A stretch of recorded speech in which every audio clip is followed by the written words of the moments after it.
What's going on, everyone? Welcome back to the channel. I am your host, Peter Parkour of the Distorted Theorists, and I'm here today to review the newest episodes of Daredevil Born Again Season 1 on Disney+. Now, before we get into anything else, as always, there's a little bit of housekeeping. If you are new to the channel, make sure to hit that subscribe button down below if you're enjoying the content, and especially if you want to tell your friends to subscribe as well. If you are returning to the channel, as always, make sure to hit that like, share, and comment down below to tell us, the Distorted Theorists, what you think of Daredevil Season 1, Daredevil Born Again Season 1. Now, without any further ado, let's get into the review for the newest episodes of Daredevil.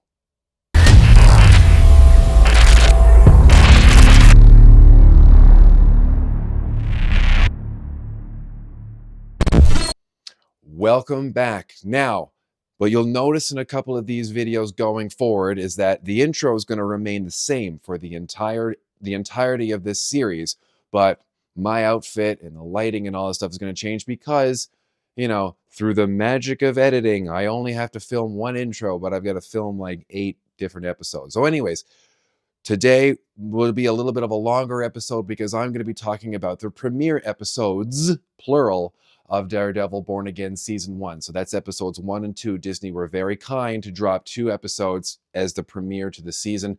And as we know, Season 2 has already begun production. So yeah, I'm hoping that we're going to get Season 2 following Season 1 pretty soon. It's not going to be like weeks or months afterwards, but I'm hoping within the year it would be nice. But anyways, episodes 1 and episodes 2. I'm sure episode 1 and 2. Episodes 1 and 2. Anyways, it's semantics. So what I'm going to do first is I'm going to go over a little bit of the plot points. These are spoiler heavy. If you haven't watched this, don't watch me. You're like, the spoilers ahead, ye be warned. And then I'm going to go into a little bit what I'm thinking of as everything goes on. But my initial impressions, I really like it. But we're going to get into that in a second. So episode 1, we are, well, it was actually really refreshing. We kind of get a nice little fairy tale opening to our characters. They're leaving their law firm, Nelson Murdoch, or Murdoch, Nelson, and Page, MNP as they call it. They're going down to Jossy's to enjoy a couple of post-shift, post-work drinks. And Foggy gets shot and killed. It's awful to see. There was thoughts of that. There were rumors that something was going to happen to someone close to Matt going off, but we do find out that it is Bullseye, a Benjamin Poindexter, that commits this heinous crime as he just murders everyone in the room pretty much. And then we see what seems to be Daredevil's last hurrah. He witnesses and hears Foggy's heart stop, and in a fit of rage, he allows Bullseye to fall off a building, who normally that might kill somebody, but it did not kill old Poindexter. He's still doing his thing. And then, obviously, as devastating this is for our characters, we see a little time jump 1 year later. The vigilantes haven't been around. We do know that someone by the name of White Tiger was present at the beginning of the episode, and now a couple of things have been missed. But something that I'm really enjoying, and you'll see this, I'm going to be mentioning this throughout the entirety of the series, this is street level. Okay, we are not seeing these big sweeping shots of the New York skyline and the Empire State Building and the harbor and all this stuff. You see it in the distance, but everything is done pretty much at street level, and we really get to see this in Phoebe Urich's reports, or whatever she calls it. And so you're seeing interviews ground street level with people who are like, very indicative of Fifth Estate, kind of something that we had here in Canada for a while. Everything's street level investigation. We see Matt then speaking at the sentencing for Bullseye, which obviously this is going to be the last time we see him. Duh. And we see Karen show up. She's been gone for the majority of the year. She's been doing whatever she's been doing. I'm assuming working in San Francisco. Matt is now part of a different firm himself. No one has been chatting with each other. They're apologizing for this, but we get to see a version of Matt that we don't really, well, we do get to see, but he's hurt. But again, at a street level. It's not this big like, oh, the people I love. He's just like hurt. Like you left. Can we just do this? Can I put my life back together? I miss you. I miss Foggy. I miss all this stuff. And we see him get frustrated instead of Daredevil rage and punch a hole in a wall. He's very much just like, can we just do that? And then she leaves and that's it. Will he find love again? Who's to say? I mean, in the world of superheroes and vigilantes and all that stuff, nothing is certain for sure. Then we do find out that Wilson Fisk has made his return. Vanessa has been running businesses. We do see a scar on the side of Wilson's head. I'm assuming that's from when Echo shot him in the face, in the eye at the end of Hawkeye. He's putting his bid in for mayor because he's going to fix the city from everyone else's perspective. Hey, he's reformed, he's turned around, but Matt's not so sure. He wants to put his eyes on him, and he has a chat with him in a diner. And that was probably one of the most powerful episodes, or powerful portions of the episode, besides the very beginning, where we got to see this great back and forth between Wilson and Matt. And they were talking about like, it's good to see you, like, it's reserved, and why are you doing this? I want to fix the city. How do we know? Will your darker half come out? This, that, and the other thing is like, but if you do anything to harm my enterprises, I will not hold back, blah, blah, blah, blah. The same kind of stuff that we see from Kingpin in the comics, which is great. This is what I love to see. This is Wilson Fisk, Vincent D'Onofrio. Oh my God, he's so good as Fisk. And we also get to see another character get their start. I'll talk about this more in a couple minutes once I start talking about episode 2, is James Gandolfini's son. I want to say Matthew Gandolfini. I'm drawing a blank right now. I apologize. But he's this kind of weird little, yeah, I'm so stoked to be working for you, Mr. Fisk. Yeah, we're going to be doing things great. He's part of his socials team, and he's obviously going to play a bigger part at some point through the show. But he had this little weird introduction that gets him in the good books of Mr. Fisk. And then as we see Matt pursuing a relationship that he didn't really want to be part of, but he seems to be enjoying himself, we find out at the very end of the episode that Wilson Fisk has indeed become the 112th mayor of New York City. And what does this mean for the city? Doesn't know, or we don't know. What does this mean for Matt? We don't know. But obviously this is episode 1 of a longer series and further seasons as well. So we know that this could become something bigger as well. So obviously, because this was a 2-episode premiere, we went directly into the second episode. And what do we see? We see Wilson Fisk as the new mayor, and he's dealing with the new power. He wants to start doing things right away. But generally, as his aides are telling him, or his more reserved aide, as opposed to the little rat guy that he's got going with him, usually the first 100 days are spent settling into office, getting used to the position, going around and seeing people, kissing babies, that kind of stuff. Do you want to be part of this interview too? You're just saying hello to everyone? I don't think you can be seen on camera. Here's my dog, Ruby. She's right here. And then we see, well, there's a pothole. Well, I'm going to get out and I'm going to stop this. And of course, everyone films this. How do you like them apples? And everything kind of starts off. We also see at the beginning of the episode somebody get thrown into the front of a train who is a police officer. As we know in shows like this, killing an NYPD, LAPD, any police officer does not resonate well within the precincts and within the force. And this character is going to be involved with Matt Murdock for the foreseeable future. We also get to see a little bit more of Matt's guy in the chair. I didn't catch his name last night when I was watching, but he's basically who I would have considered Ben Urich to be in the Netflix series. He's basically can you find out find the victim, find the witness, find these people for me. And he's either a retired cop or he's still on the force. I think he's a retired cop. And it's nice to see a guy in the chair. It's not all Matt. Matt can do his thing, much like Batman, but he's not the detective that does everything by himself. He does have help from the outside world. We also finally figured out that I didn't realize the connection between BB Urich, and I forgot that Ben Urich was in the first season. BB is Ben's niece, and she's kind of following in his footsteps, hopefully not to the bitter end, seeing as Wilson did kill Ben in the second season, I think.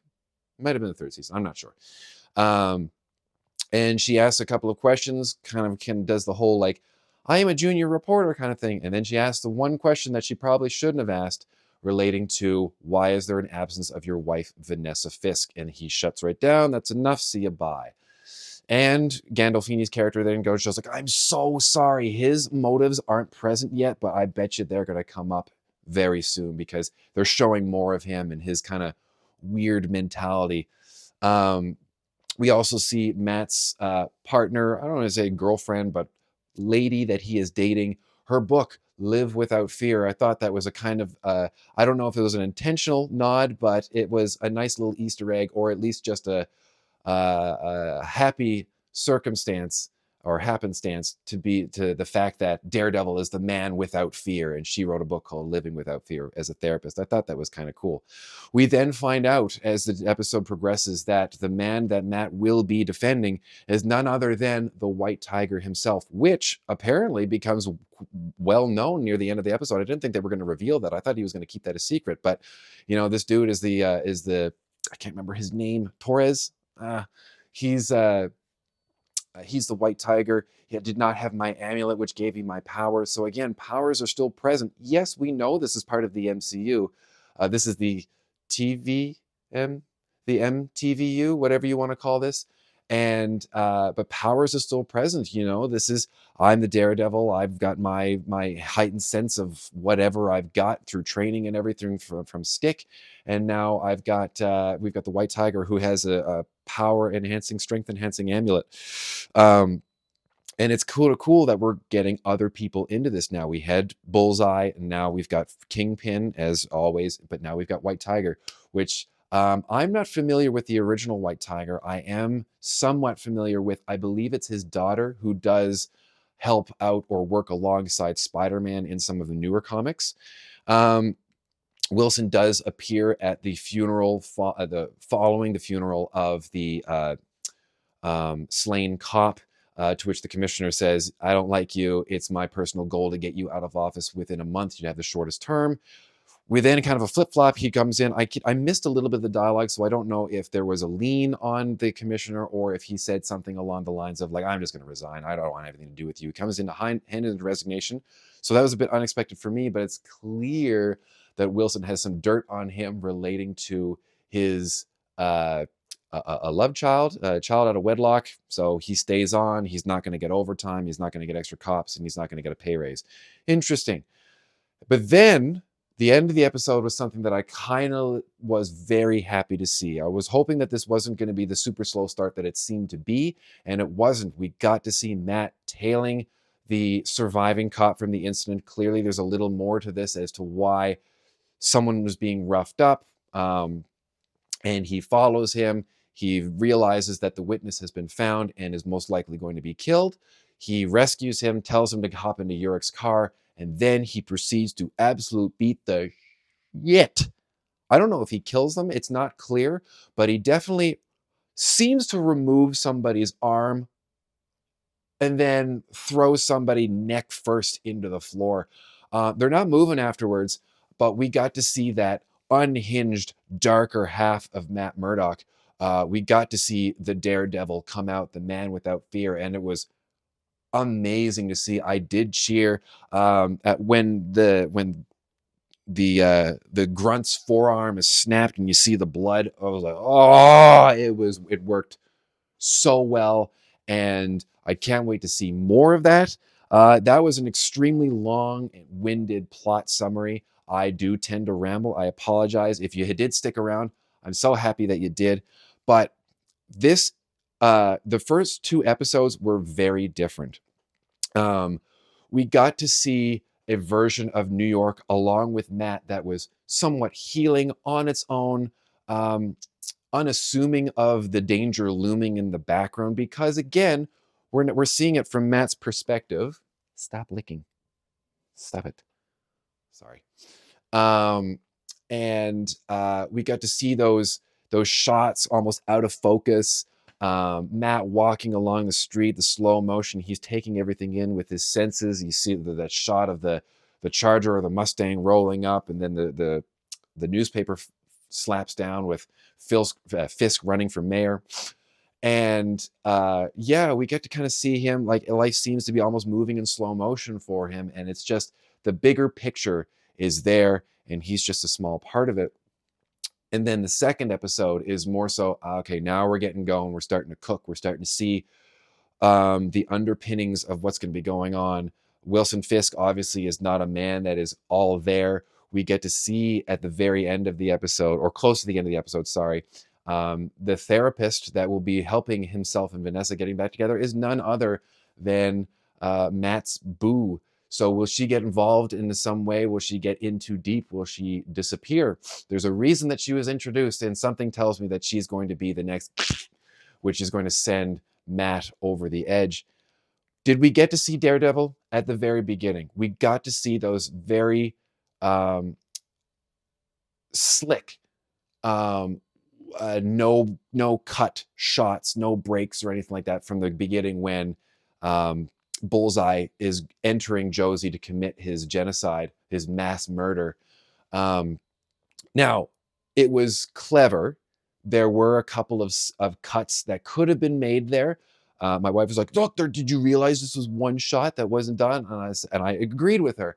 But I also said, like, there's areas where they could have made some simple cuts, at least when the lights went out and we went around a corner and the wall kind of shimmied fully across the camera. So when it slipped back, that could have easily been a cut there. But it still worked. We got the shot, the sequence of Daredevil giving a beating and taking a beating as well, becoming a pincushion for all of the throwing knives from oh my God, I keep wanting to say Pitbull. It's not Pitbull. It's from Bullseye. Good Lord. To eventually getting to the point where we see Foggy pass, and then the shot cuts, and we see a man fall to seemingly to his death, which we know didn't happen. The heart of Daredevil is there, but it's not quite there yet. But as we know from the Netflix series and from any show in general, for the most part, there is a somewhat slow burn. I do know that some of the Star Wars shows and some of the other Marvel shows did have like a, bah, here we go. Like WandaVision started off with a bang. We knew that there was stuff going on, but the premise was clear. We knew what was going on in Westview, and we just started off the I Love Lucy stuff. And it wasn't like some of the movies where we get everything starting off with big bangs and this was kind of like a Shang-Chi. We start off like, oh, okay, what's going on? This is my life, and here we go. And I was like, oh, no, my bus is getting cut in half. And I think the bus getting cut in half was the assault at the end of episode 2. The easiest way that I could sum this up is not even my review, okay? I'm going to give my review, but the best way that I can sum this up, really and truly, was something that my wife said right at the end of the episode. At the end of episode 2, she turned to me and said, "Okay, episode 3." And I said, "No, honey, this is episodic. It's being released weekly, like all of the other Marvel shows and The Pit, another show that we're very involved in. And it's this." She's like, "Why would they make me do this? Why?" She's invested. She's a Marvel fan like myself. She's not as in-depth as I am, but it was clear she was enjoying this. She didn't spend a whole lot of time on her phone either. She did it to check to see who some of the actors and actresses were. But beyond that, this show is great. Right now I'm starting it off at a solid 7.5, 8, 8.5, right in between. We'll give it the average. It's an 8 out of 10 right now because we're instilling the characters. We're seeing where the city is and how the city's healing. We're not seeing any Thor, Iron Man, Spider-Man. He's mentioned. Spider-Man is mentioned. Who else is mentioned?